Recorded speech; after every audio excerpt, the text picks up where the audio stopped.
والمحصنات من النساء إلا ما ملكت أيمانكم كتاب الله عليكم وأحل لكم ما وراء ذلكم أن تبتغوا بأموالكم محسنين غير مسافحين فما استمتعتم به منهن فآتوهن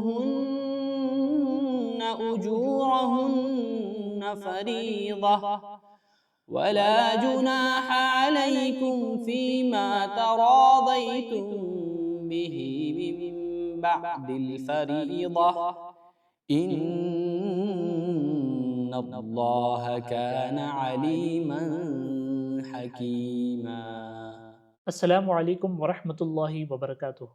الحمد للہ رب العالمین والصلاة والسلام علی رسولہ الکریم، اما بعد، اعوذ باللہ من الشیطان الرجیم، بسم اللہ الرحمن الرحیم۔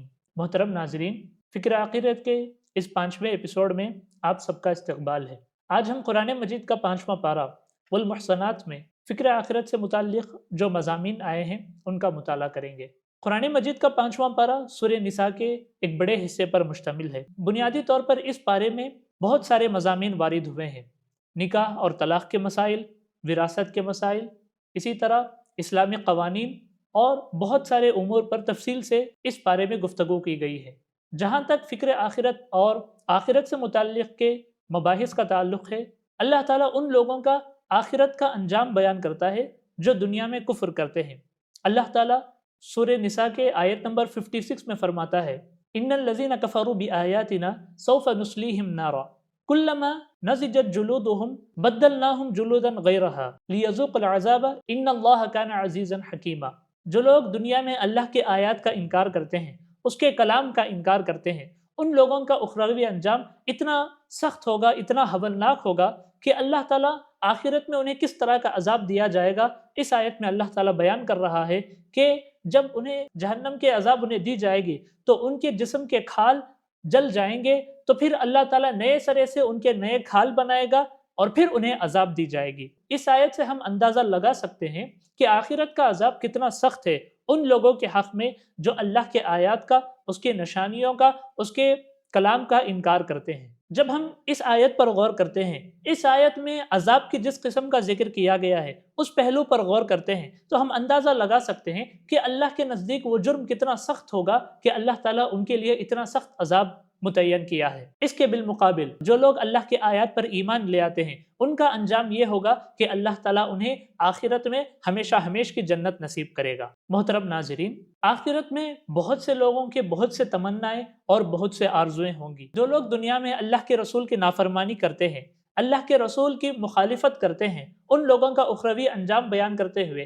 اللہ تعالیٰ سورہ نساء آیت نمبر 42 میں ارشاد فرماتا ہے، یومئذ یود الذین کفروا وعصوا الرسول لو تسوی بہم الارض ولا یکتمون اللہ حدیثا۔ جو لوگ دنیا میں رسول کی مخالفت کرتے ہیں وہ آخرت کے دن یہی آرزو کریں گے، ان کی یہی تمنا ہوگی کہ زمین پھٹ جائے اور وہ اس میں دھس جائے اور وہ اس میں سما جائے، لیکن آخرت میں انسان کی تمام آرزویں، انسان کی تمام تمنائیں صرف تمنا ہی رہ جائے گی، لیکن حقیقت کچھ بدلنے والی نہیں ہے۔ محترم ناظرین، قرآن مجید کے 5ویں پارے میں آخرت سے متعلق اور دنیا کے حقیقت پر ایک بہت ہی جامع اصول یہ بیان کی گئی ہے، قل متاع الدنیا قلیل والآخرۃ خیر لمن اتقی، کہ دنیا کی مدت بہت تھوڑی ہے، بہت کم مدت کے لیے ہے، آخرت ان لوگوں کے حق میں بہتر ہے جو تقوی اختیار کرتے ہیں، ولا تظلمون فتیلا، اور اللہ تعالیٰ ان لوگوں پر ذرہ برابر ظلم نہیں کرے گا۔ محترم ناظرین، اس آیت میں یہ بیان کیا گیا ہے کہ آخرت کی زندگی کن لوگوں کے حق میں بہتر ہوتی ہے۔ آخرت کی زندگی ان لوگوں کے حق میں بہتر ہے جو دنیا میں تقوی کی روش اختیار کرتے ہیں، جو دنیا میں خود کو ہر قسم کی گناہوں سے بچائے رکھتے ہیں۔ ان لوگوں کے حق میں اللہ تعالیٰ فرماتا ہے کہ ان کے لیے آخرت بہترین جگہ ثابت ہوگی۔ قرآن مجید کے پہلے پارے میں منافقوں کے انجام کو بہت ہی جامع انداز میں بیان کیا گیا تھا کہ ان کے لیے دردناک عذاب ہے۔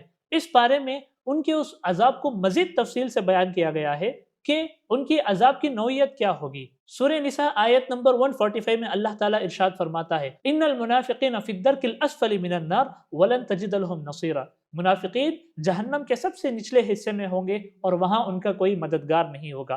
محترم ناظرین، نفاق کو قرآن مجید مرض سے، بیماری سے تعبیر کرتا ہے۔ جو لوگ دنیا میں نفاق کی روش اختیار کرتے ہیں، اللہ تعالیٰ ان کے اس بیماری میں مزید اضافہ کر دیتا ہے، اور آخرت میں ان کا انجام اتنا سخت ہے، اتنا ہولناک ہے، اللہ تعالیٰ انہیں جہنم میں سب سے نیچے حصے میں رکھے گا۔ اس آیت کے آخری حصے میں یہ واضح کر دیا گیا ہے کہ آخرت کے دن کسی کے بس میں کوئی چیز نہیں ہوگی۔ وَلَن تَجِدَ لَهُمْ نَصِيرًا، یعنی منافقوں کی مدد کرنے کے لیے، ان کی تائید کے لیے وہاں پر کوئی حاضر نہیں ہوگا۔ یہ آیت ہمیں اس بات کی سبق دے رہی ہے کہ جو لوگ نفاق کی روش اختیار کرتے ہیں ان کے لیے اللہ کے نزدیک کتنا سخت عذاب ہے۔ محترم ناظرین، آج ہم نے جن آیات کا مطالعہ کیا ہے اس کا خلاصہ یہ ہے۔ سب سے پہلی بات آج ہم نے یہ حاصل کی کہ اللہ کے نزدیک کفر کتنا بڑا گناہ ہے کہ اللہ تعالیٰ ان کے لیے، جو لوگ کفر کی روش اختیار کرتے ہیں، بہت ہی ہولناک اور سخت عذاب متعین کیا ہوا ہے۔